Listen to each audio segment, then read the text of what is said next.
Hello, you are watching shasysyamla news channel and I am in JDU office, and in JDU office, we will discuss some common people's issues with JDU spokesperson. Sir, welcome to our channel. Thank you. Election time is very near and suddenly Election Commission is revising the voter list and whatever is being talked about showing papers. This will affect the future of about 3 crore voters. Sir, what will you say on this? Look, it is a routine process. Even before this, it happened in 2003, and before that this process has been repeated 13 times, i.e. from 1947 to 2003.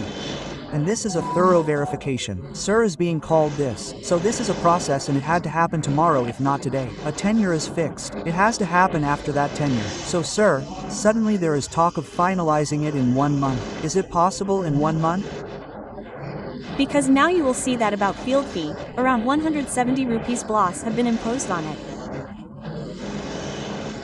And we are living in such a generation where 4G 5G is being talked about. In 2003, this process was completed in 2 months. It took 2 years in 2003. It took 2 years when the data collection was being done manually. So now maximum data is online. 1 electron of ours is online. It is a matter of verifying it, and you must have seen that every state has its own network, Vishwan wide area network, in which there is a citizen portal in which 90% of the certificates are uploaded. So there is talk of integrating them and physically verifying them, and it is also becoming necessary to do this because there are many people who have duplicates from many places. Their data is created from many places. Epic is created at many places, and there are many people whose data is left out. So this is a basic process under which it is being done, and we believe that every citizen and every political party should cooperate in this. You will have workers, booth-level agents. You prepare booth-level agents and basic information is being sought, and documents are being sought. So I don't think there is going to be much difficulty in this. And by cooperating with every person, every citizen, political worker, the voter list that will be made now will be very high-tech. Now, if we talk about 2003, in that time the internet was also very popular, as you must know. Now we are working on AI, working on artificial intelligence. So according to the teachings of democracy, voter list, then the more accurate the voter list, the stronger the democracy will be. And the process of making it accurate is going on. Sir. Some people have a direct allegation that the Election Commission is working in connivance with this Modi government. Look, there is a calendar. The calendar has been made and the names of many states are there in that calendar. After Bihar, it will happen in many other states. And you must understand that there are no additional things being asked for in this. The things that are being asked for are present in almost every family, and you must know that there is a web portal, mobile applications, so there is no logic to physically verify it. You can put your information in it through web portal as well as mobile applications, and VLO can verify it and OK it. So I think that this is being done through many technologies. So it is not a very complicated matter. The opposition is already desperate. They do not have workers on the ground. If you repeat the history of a party like RJD, remember the history, then when it happened in 2003, even at that time RJD had protested heavily. That Lalu Prasad Yadav had said many things to JM Lingdo that brother, you are an agent of RSS and BJP, and you had made the electoral roll in that. Epic was made for the first time in the country, so there was a lot of opposition in that. At many places, the Election Commission had a lot of problems with its tubes. RJD workers also caused problems to the people. So, it is their habit that if something new happens, they will try to stop it. Bihar is a state and the Election Commission is trying to introduce mobile voting here. It is also trying to introduce online voting. So, somewhere or the other, things will bring transparency and not complications. And look at the literacy rate or other things. If you look at the blow of 2003, how many bloss were there in 2003 and how many bloss are there today? If you compare this with this, you will get an idea of how easy the process is going to be. Yes.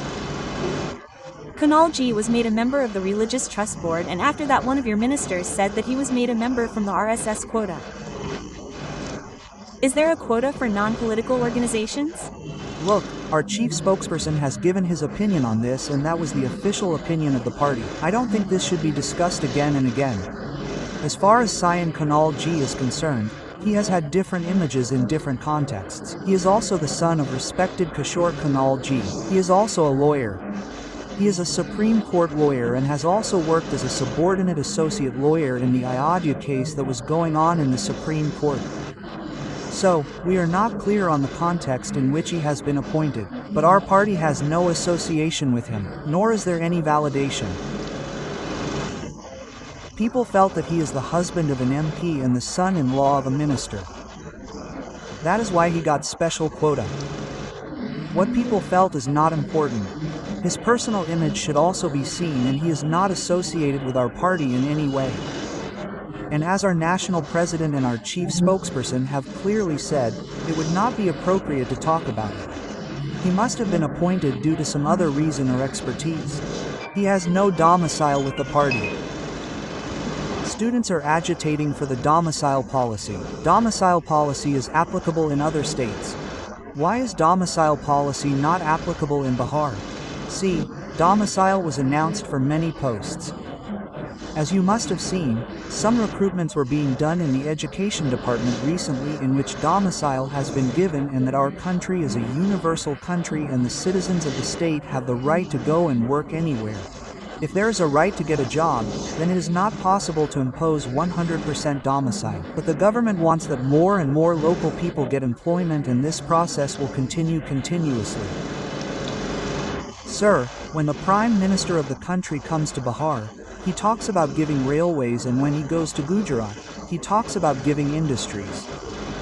Why such a double policy? This is not a double policy, it is a matter of need. Industries are being set up here everywhere. You see, our industry summit was held. A proposal of 94,000 crores has been approved. 23 alcohol ethanol industries are running here. The cluster is being built successfully. Just yesterday and day before yesterday, the Humble Chief Minister has formed a special committee in the area of Humble to Joshua Yadav and talked about setting up industries on the lines of Singapore.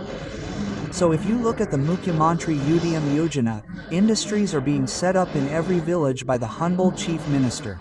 94,000 families are being given Rs. 1 lakh per family for small-scale industries. This is, not on paper, it is decided by the deadline. Its application was taken. Sir, I come from a district which is number 1 from the bottom even today in 77 years. The name of that district is Nawada. Despite having MPs and MLAs from the ruling party continuously, it is still backward, and you are talking about setting up industries in every village. Then Barsaliganj is a block where there is not even a single industry, because I do not have information about a specific block. I will not do anything wrong, but because you are a journalist. And I think while doing research on this, you should go to the portal of CM Yojana and identify and search for Barsaliganj. See, definitely someone must be working there. Some industry must be working there, because you will see that in the last 3-4 years, many industries have been set up, small industries have been set up, and we have identified 94,000 families under the Udyam Yojana. Each family will be given Rs. 1 lakh so that they can open small industries, shops, etc. and feed their families and improve their standard of living. Sir, there is a lot of trouble due to floods. When will there be a permanent solution to it? If you look at the history of floods, then Humble Nitish Kumar Ji is the first chief minister of the state and the country who has continuously done the River Zero campaign from the central government. He has continuously demanded that the 0-0 campaign be implemented, and recently a budget of Rs. 5,000 crore has also been allotted for a river in Kosi in Supal. I think that plan is by doing a Mechi project. The only solution to this is to connect the rivers with each other, so that floods can be stopped. And the central government is cooperating. A temporary solution to floods will be found in the coming times, for which a committee has also been formed between the Bihar government, the central government, and the Nepal government, which is continuously discussing these issues and working for a temporary solution. So, the problem of floods will be solved temporarily very soon, because under the Nadi Jodu Abhiyan, the process of handling the situation during floods by connecting many rivers is going on. You are listening to JDU spokesperson Kunal G right now. He says that this work of voter re-inspection is done on a fixed calendar. It is being done according to that, and the allegations being made due to this are that the names of some voters will be deleted or they will be deprived of the right to vote. Nothing like this is going to happen, and in the coming times, arrangements will be made for the voters to reach the booth with more convenience, etc. Join us.